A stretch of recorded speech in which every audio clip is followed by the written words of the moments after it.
We've met before, haven't we?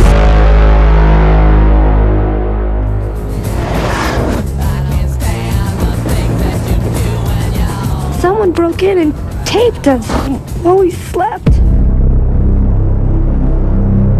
Is that you? Are both of them you? We have to get out of here. In the late 90s, Patricia Arquette pulled off a magic trick in plain sight. On screen in David Lynch's Lost Highway, she shapeshifted into a platinum blonde seductress, gliding through kink and carnage. A role so perplexing that most critics in America still don't know what to make of it. You've got to imagine a wholesome young actress from a famous Hollywood family suddenly appeared nude in Lynch's nightmarish neo-noir, played a duplicitous femme fatale who seemed, even to herself, to exist purely to lure men to doom. Some unprepared viewers dismissed it as sleaze and exploitative shock. But under the misunderstood scandal of her performance lay a sly cultural commentary. She was embodying a male dream nightmare, and turning the classic bombshell into something perfectly monstrous. And thus, Lynch created a woman. If you only have 30 seconds, here's the bottom line of this video. First of all, Patricia Arquette's crush-worthy look in Lost Highway works because it blends extremes. She and Lynch crafted two dueling personas and fused them into a single impossible woman. The secret is in the contrasts. By combining traditionally masculine edge with ethereal feminine allure, Patricia managed to look a little bit manly and like a fairy at the same time. It's subversive, maybe transgressive, and it sure makes people drool. It's a beauty blueprint of contradictions, and it stunned anyone who saw her. I feel like the lesson from her Lost Highway experience is quite goddamn valuable. Most of the high fashion professionals here in Paris have that character on all their mood boards. She mimicked the drag queens who mimicked the perfect women, each time a more exaggerated simulacrum, which, in the end, came to what could be called the perfect beauty. Beauty is a mystery, isn't it? But if you'd like a bit more of an explanation, follow me. Welcome. I'm Kira, and this is your Beauty Blueprint. I have spent a whole week researching, watching, and rewatching all things Arquette lost on Highway to distill the very essence of it all for us. So, what are the ingredients to this unique, beyond recognizable persona? How did she do it? We'll dig into her unusual acting choices, the otherworldly aura she cultivated, and yes, even the practical beauty tricks behind that perfect look. And stick around, because by the end of this video we'll even serve up a quick breakdown of what we can learn, very practically speaking, from that unique style. There's more to it than just a platinum wig, trust me. Settle in, grab yourself a drink, perhaps a cup of black coffee since we're going full noir. Get a snack too. Something a little decadent, like dark chocolate truffles, feels right for Arquette's rich persona. Let's start at the beginning by understanding who Patricia Arquette even really is, and how she came to be the face of David Lynch's masterpiece. Here's a little backstory. Patricia Arquette was born in 1968 into a free-spirited bohemian family of performers. Yes, those Arquettes. Acting was the family business. Her grandfather was the comedian Cliff Arquette. Her father, Louis, was a character actor, and all four of her siblings would go into showbiz one way or another. But Patricia wasn't the polished Hollywood princess you might imagine. In fact, one of her earliest rebellions was about her looks. As a kid, she refused to get braces for her crooked teeth, even though her parents offered. "I just didn't want to look perfect. I didn't think that was my responsibility," she later said. By the way, she is an Aries, with, interestingly, Leo both moon and rising. It was an early sign that Arquette valued authenticity and character over cookie-cutter beauty norms, a theme she'd carry through her career, and one reason she stands out from the crowd. Her childhood had its wild edges. The family lived on a commune in rural Virginia for a time, struggling to get by. Little Patricia witnessed addiction and abuse at home and even ran away to live with her big sister Rosanna in LA at 14. By her late teens, Arquette was on her own path and, surprise, surprise, it led straight to acting. She made her film debut at 18 in A Nightmare on Elm Street 3, leaped right into the deep end as a horror heroine. But it was a few years later, in the early 90s, that she really broke through and hinted at that big persona to come. One pivotal role was as Alabama Whitman in True Romance, a cult classic scripted by Quentin Tarantino. If you've seen it, you'll remember Alabama. A call girl with a heart of gold, all bubblegum and leopard print, who survives a ferocious showdown with the mob.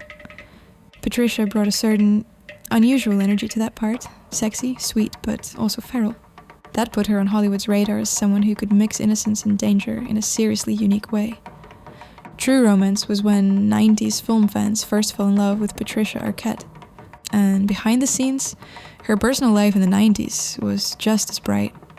I am, of course, talking about her Hollywood legend romance with Nicolas Cage. The two met in 1987 at LA's famous Cantor's Deli. She was only 18, he was 23, and Cage was instantly smitten. In fact, he proposed to her on the spot.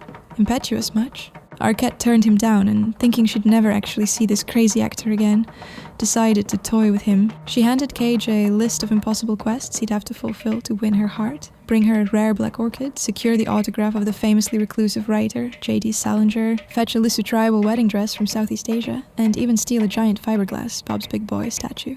It was meant as a joke, a kind of romantic hazing. But Cage, undeterred, actually set out to do it. Within days, he showed up at her door with a genuine letter signed by Salinger. He'd found one at an autograph shop and paid $2,500, and a purple orchid, which he proceeded to spray paint black in front of her. He was even scheming to snag the Bob's Big Boy statue at night with special tools. His grand gestures freaked out Patricia, as she later admitted. But she was pretty impressed. In a scene almost too Hollywood to be true, she basically said, "Okay, you win." They attempted a spur-of-the-moment elopement to Cuba, only made it as far as Mexico though due to travel snafus. And then, just as quickly, things fell apart in a clash of temperaments. The romance fizzled for a while. 8 years later, they bumped into each other again, and this time she proposed to him. So Cage and Arquette got married in 1995 in a 10-minute ceremony that was equal parts rock and roll and eccentric. She wore leopard print. He drove them off in a blue Ferrari. Honestly, pretty wild at heart. Have you seen my video about it yet? That marriage was tumultuous and short-lived. They separated after about a year and kept the split private until divorcing in the year 2000. But that story says much about Patricia. She was the dream girl you had to quest for. Even at 18, she already cultivated a good air of mystery and challenge. And yes, she got a J.D. Salinger autograph and a Nick Cage marriage out of it. Not bad for a joke. As the 90s rolled on, Arquette, cool as she was, gravitated to offbeat projects with edgy directors. She's played a marvelously odd supporting role in Tim Burton's Ed Wood. By 1997, when Lost Highway came around, she had proven herself as a serious actress, unafraid of controversy or wild material, but nothing could quite compare to what Lynch asked her to do in Lost Highway. This was the role that would cement her status as the enigmatic Hollywood icon, and it's the one we're here to dissect. Coming up, we'll get into how Patricia Arquette created her most shocking role, and the extreme lengths she went to prepare, including visiting a dominatrix dungeon and confronting leering crew members on set. If I may, I'd like to borrow one little moment of your time to ask for a like and for a follow. It's easy for you to do, I promise, and it would really make matters better for this little creator right here. Pretty please.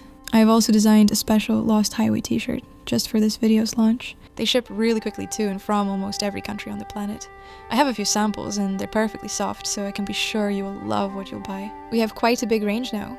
I invite you to have a look if you haven't already. And to all my channel members watching, love you guys. You have access to members-only podcast episodes where I talk about even more icons like this. Okay, plug over. Let's dive back in. By the mid-90s, David Lynch saw something in Patricia Arquette that made him cast her as the mysterious female lead of Lost Highway. That something might have been hard to pinpoint. She wasn't an obvious femme fatale like, say, Sharon Stone in Basic Instinct. But Lynch knew Arquette could tap into a very dark, primal energy while looking like an angel on camera, and even more than the perfect Sharon Stone. The film itself is a surreal noir about identity. Arquette actually plays two roles, brunette Renee Madison and blonde Alice Wakefield, who may or may not be the same person. Well, it's a Lynch film. That's just how those go. And I mean it in a good way. It's deliriously strange by design. Lynch didn't explain much to his actors. He never does. As an actress, David doesn't give you a lot of information, Patricia said. Instead, he asked her cryptic questions and let her imagine the rest. She would go to him on set and ask, "David, am I playing two people? Is one of them a ghost?" In typical Lynch fashion, he'd reply, "What do you think, Patricia?" tossing the question back like a Zen riddle. So she took matters into her own hands, constructed a backstory and psychology for Renee/Alice. Her interpretation was pretty bold. She decided these women were projections of a man's mind, specifically a misogynistic man. In her view, Lost Highway is essentially told through the eyes of a jealous husband, Bill Pullman's character, who transforms his reality to avoid guilt. In the first half, her Renee is the unfaithful wife he fears, demure on the surface, possibly cheating on him in secret. In the second half, her Alice is the temptress he dreams up as a young man's ultimate fantasy. Porn star past, platinum hair, high heels, the works, and yet she still betrays him. In other words, Arquette saw her dual character as one consistent idea, the embodiment of female sexuality in a paranoid man's fever dream. "I decided that they were women through the eyes of a misogynist," she explained. Fred, the husband, and his alter ego, Pete, the young mechanic, cannot handle female sexuality. To them, a woman is either a seductive angel of destruction or nothing. Arquette leaned into that concept with gusto. It's no coincidence Lynch wrote Lost Highway during the O.J. Simpson trial, a case soaked in themes of jealousy, murder, and the demonization of a wife. Arquette's character carries all of that. She becomes the walking, talking fear of uncontrollable women. No wonder her portrayal unsettled. To build Renee/Alice's look and vibe, Patricia actively collaborated with the film's costume and makeup team.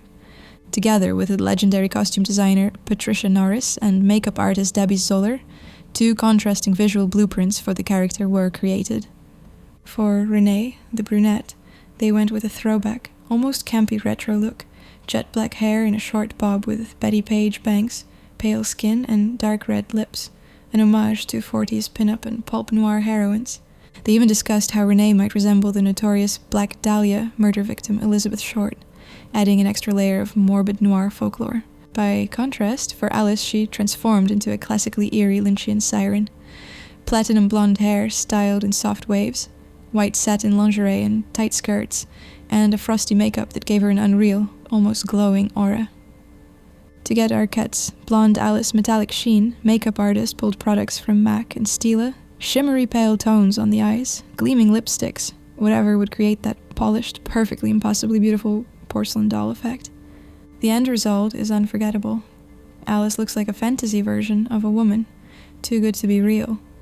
Lynch loves the motif of the brunette-blonde doppelganger, think Mulholland Drive, and Arquette fulfilled it to perfection. Interestingly, Arquette realized the traditional femme fatale is a male invention, almost like drag. I realized the femme fatale is definitely man-made, and that the best way of observing that type of heightened femininity is in drag queens, where it's embraced, adored, and exaggerated, she said.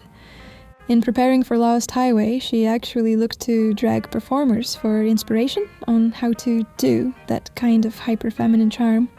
How fascinating is that? She consciously dialed up certain elements, the sway of the hips, the slow, smouldering gaze, the makeup, in a way that feels almost camp, because she understood she was portraying a male fantasy of a woman. It had to have nothing to do with real women. The women I played were very masculine in a way, she also said. Alice behaves with a kind of male sexual aggression. She is forward, in control, and cruel. That's what drove the male character insane. It's his worst nightmare come true, Patricia said. Imagine the guts it took in 1997 for a young actress to not only perform graphic sex and nudity, but to imbue it with this subversive, almost academic layer of personal commentary. Impressive. Patricia Arquette quietly gave us a masterclass in gender archetypes, and she looked like a smoked-up fever dream pin-up while at it. Of course, actually filming these intense scenes was a whole other matter. She has been candid that doing the nude and sexual content in Lost Highway was terrifying for her personally. Believe it or not, this fearless performer had a deep streak of modesty, I was so extremely modest, I would even bathe in the dark, she revealed.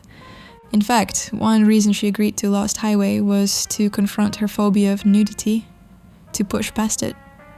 But when the day came to shoot a scene where she has to strip naked at gunpoint, Patricia was petrified.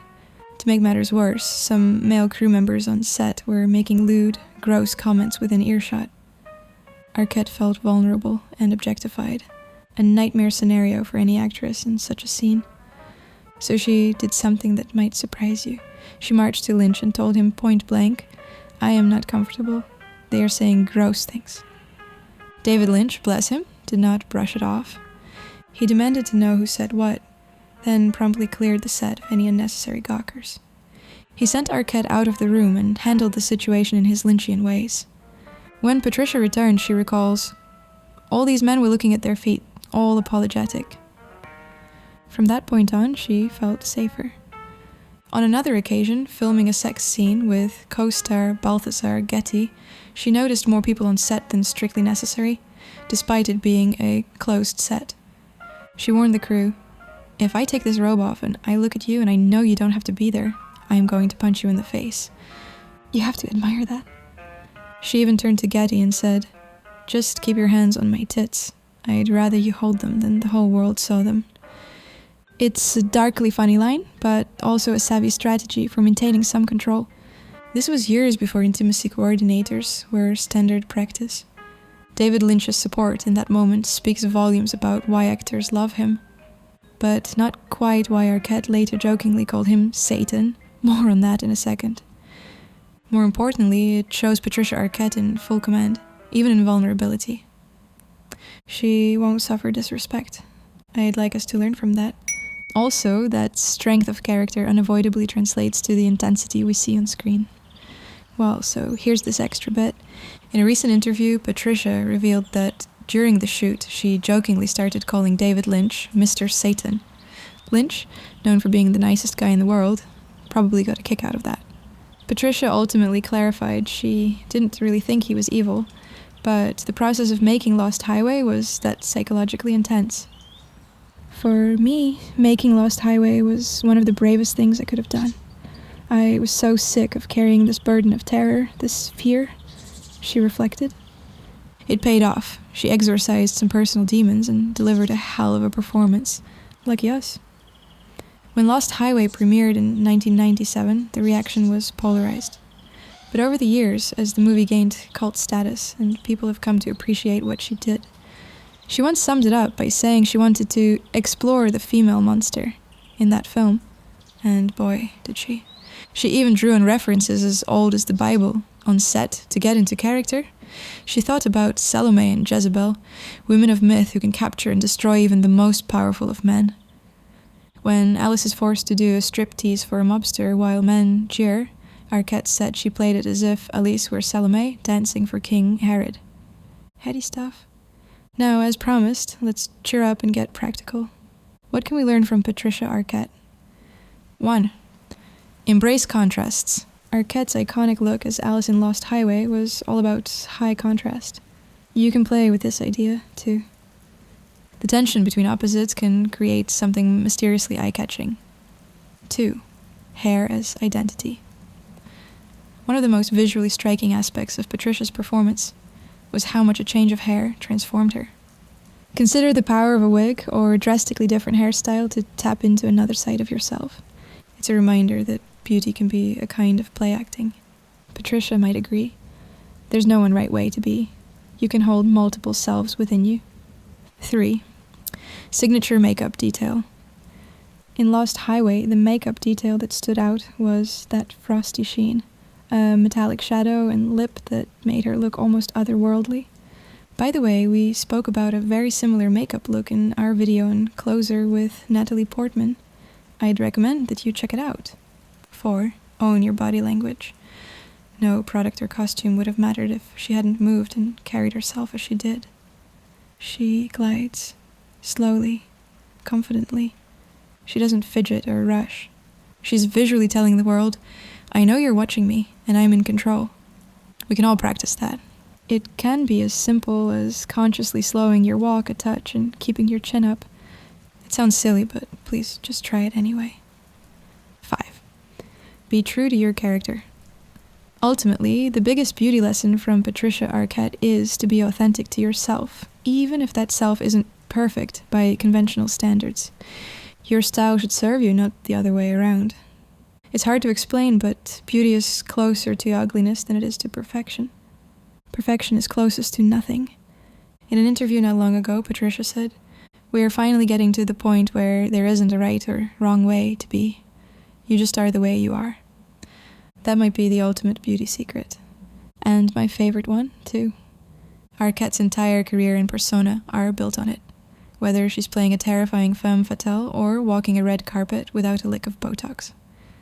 So the next time you watch Lost Highway and see Patricia Arquette in that dual role, mesmerizing, mythic, misunderstood, remember the depth behind the puzzle dazzle.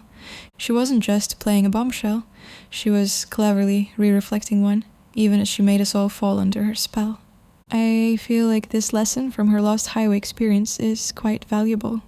Most of the high fashion professionals here in Paris have that character on their mood boards for years now. She copied the drag queens who copied the perfect women, each time an exaggerated simulacrum, which, in the end, came to what could be called the perfect beauty.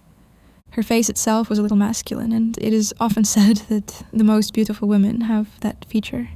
Beauty is a goddamn mystery, isn't it? I've queued up the next chapter for you here. I'll see you soon. Love, Kira. Now go create your own blueprint.